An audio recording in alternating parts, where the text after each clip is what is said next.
Hello, hi everyone. Welcome back to our channel, The Millennial Bees. This is Ramya Arjun, and today we are on our 7th video of the UK Student Visa series. Part 1 of this video has already been uploaded, and if you haven't watched it yet, I'll put them in the cards here. Make sure you watch it. And before getting into the video, you know what to do. Please hit the subscribe button and support us, and also do not forget to hit the bell icon so that you get notified whenever we upload a new video. So without delay, let's get into the video.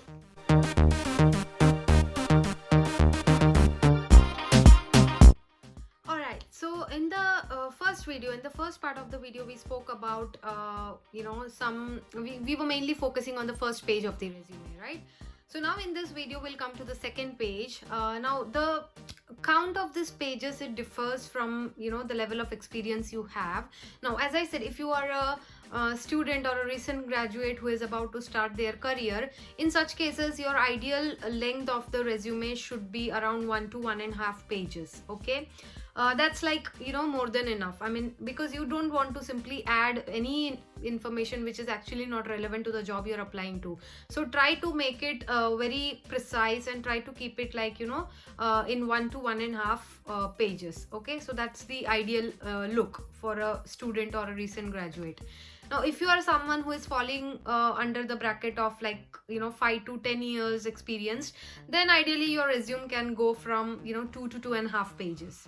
Okay, and if you're talking about a professional who is experienced, who has got experience of more than 15 years, 20 years, then yeah, definitely your resume can be of 3 or 3.5 pages. Okay, so this is the ideal length of the resume, but then yeah, depending on situation and profiles and the experience that you have, it may vary, but a standard length that we stick to is somewhere around this that I just mentioned. Okay, now what are the different things that you can include in your second page, or maybe from second page onwards, what are the important things that you must be emphasizing on? Okay, so definitely, like, once we have highlighted all the skill sets and achievements and profile highlights and everything in the first page, you will come to a little bit of detail now, okay, in the second page.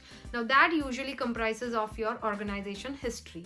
Okay, so there are different formats that is available. I'll also put a sample of a resume in the description box, and you can take a reference, or maybe you can just take these ideas and build one for yourself. Okay, so there are different formats that is available online, so stick to a simple format. As I said, it is important that you keep your resume very simple. So the main things that should go into your second page of the resume when you are mentioning your organization history is definitely the name of your organization. Okay, so name of the organization is very important, like proper full name of your organization. Then mention your designation, or your the name of your role.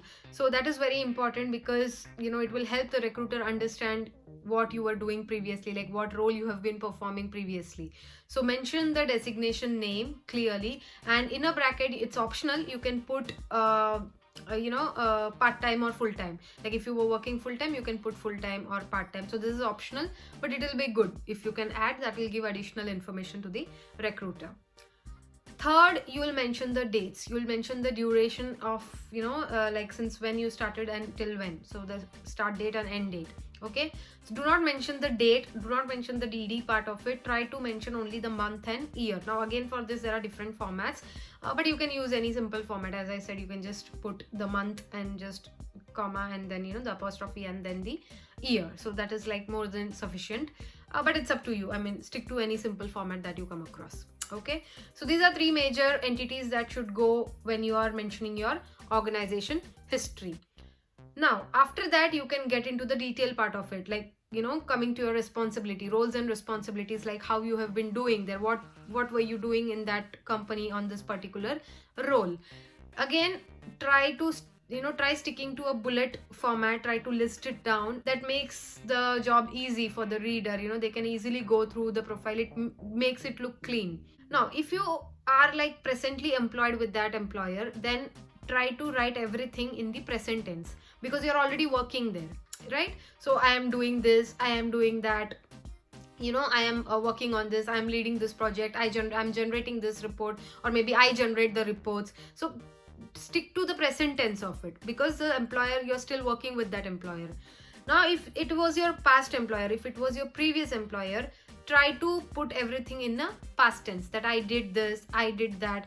Do not be futuristic here. Okay, do not put anything I can do this, I can do not show your potential. Okay, because that is something that you'll have to portray in the skill set while writing the description or the responsibilities that you had or you are currently having. Try to portray it in a way that you have already done it or you're already doing it. So that is pretty much your organization history, and always start in a descending order. Like start with your recent organization and then go in that order, like in a descending order. Okay, never start with your first organization, because recruiters want to see what you are skilled at in this recent level. I mean, they want to see your recent experience and not the one that you started with. Now we are coming to the third section, or maybe the last section possibly of your resume, and that is your qualifications, your educational qualifications. Okay, you need not mention the university address and path and lane and everything. Just be very precise which course you have attended, from which university. If possible, you can also mention the country. Okay, and year of passing. Okay, which year you passed out. That's pretty much it. You don't have to mention all very tiny little details. I mean, employer is just looking forward to know what is your qualification and which year you passed out. Okay, when it comes to the students, okay, now this was like, if you are an experienced person, as I said, 15 years 20 years experienced person, you can certainly put it towards the end, because now that you are an experienced person, the employer is looking forward to know your experience more than your qualification. It's not that your qualification is becoming irrelevant, it is relevant, but the importance lies more on your experience side. Okay, on the other hand, when it comes to a student, okay, if you're a student and if you're applying to jobs, then definitely your qualification matters first, and this is something that you can add on your first page. Okay, so where you can add, as I said, you can mention the university name, the course that you pursued, the year of passing, place, and I think some employers, they do ask for marks like grades or CGPA. You need not mention them. If employer wants it, they'll maybe personally contact you, but usually it doesn't look good that you also mention your marks there. Next, I'll be talking about some big no-nos. Okay, some things that you should completely avoid in your resume. So the very first thing is using an abusive language, okay, or using a rude language. I mean, not exactly abusive, but using a rude language. So try to avoid such languages or such sentences. Try to be very generic and specific and use a plain English. Okay, use a plain and simple English. Okay, second thing is, try to avoid any kind of problems you had with your previous employers, like if you were not in good terms with your manager or team lead, because of which you got terminated or because of which you left the job. So do not highlight all this mess that you had previously. Do not highlight all of them in your resume. Your resume is all about your skills and what you are and what you are good at doing. Third, I already mentioned it in part 1, using bright colors or red color font and font color in your resume. Try avoiding such bright colors or some funky fonts which has got this italics and everything, because it will make the recruiter's job very tough in understanding what you have written. The next is skill set. So in the first video we saw, in the first page we add all the skill sets and everything. Make sure you are genuine at it. Make sure whatever skills and tools and whatever things you add there is genuine. You actually know them. Okay, maybe as a beginner or as an intermediate or as an advanced, but at least you know them. Okay, just because the job profile is demanding a particular skill or particular tool, just don't go randomly add them in your resume, because obviously during the interview you will be in trouble. Another thing that you can avoid in a resume is mentioning your parents' details. Okay, do not mention their name, father's name, mother's name, address, full address. So address, as I already showed you, you can mention it that way on your resume, but parents' name, their date of birth, languages that these things are not required, and if employers are specific about this, they'll contact you and they'll ask you. The next thing is keep updating yourself, keep updating your resume. So one rule that I stick by is if you're working with an employer for a minimum of 4 months, there should be something that you should be able to add in your resume, because that is how you will grow, that is how you will evolve. So keep updating your resume, and that is the key. Next, we'll talk about cover letter.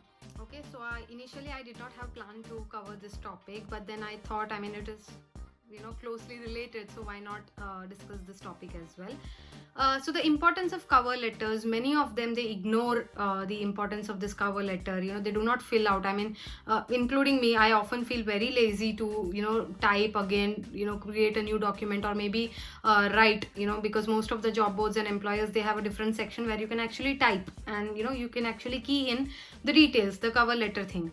But we are very lazy, and most of the time this cover letter part is optional. Okay, so we are like very happy, oh, this is optional, it's okay, we can leave it blank.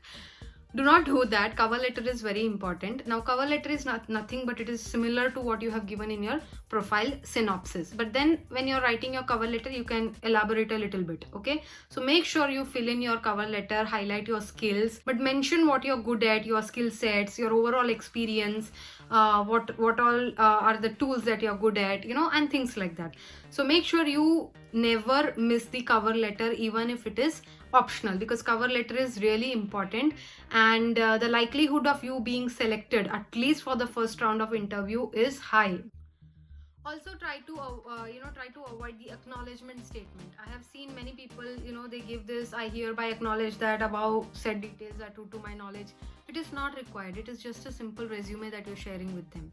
Okay, it's not required. I mean, again, as I said, employees, if they are being specific, you can mention them, but I haven't seen any employer getting back to me, asking for these details. I mean, it's not required. I mean, probably they'll get to know it from your profile and experience only, like if you're faking it, or if you're kind of being honest. So don't try to give that kind of an acknowledgement statement and things like that. Keep it simple. Alright people, so it's time to end the video here, and I hope I have shared some good information with you and it was helpful. If you got any questions or queries regarding this video, please let me know in the comment section below. Also, if you haven't watched our previous videos, please, I'll put them here in the cards, and make sure you watch them. Yes, you know what next. Do not forget to hit the subscribe button. Also hit the bell icon so that you get notified whenever we upload a new video. And this is Ramya Arjun signing off. I'll see you on my next video. Bye.